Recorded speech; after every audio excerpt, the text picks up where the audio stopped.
1998లో బైరాన్పల్లి అనే గ్రామం, అక్కడ జరిగిన ఒక అటాక్. అర్ధరాత్రి పడుకున్నాక వాళ్ళు వచ్చి దాడి చేసిరు. ఆ దాడికి విధంగా ఇక్కడ దగ్గర దగ్గర పోరాటంలో 90 మంది చనిపోయారు మా ఊరు.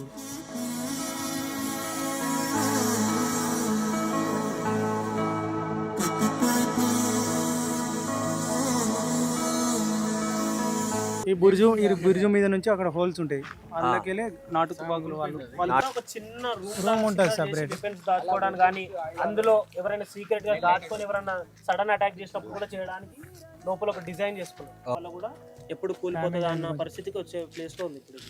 డెఫినెట్ గా జనాలకి ఈ ఊరు గురించి తెలుస్తుంది, 100% తెలుస్తుంది. కాకపోతే మా ఊరికి ఈ దీని వల్ల ఇంకొంచెం ఏమైనా డెవలప్ అయ్యి ఈ దీన్ని కాపాడుకుంటే చాలు.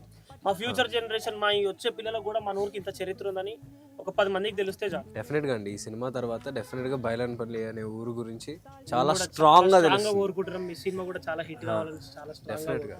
డెఫినెట్ గా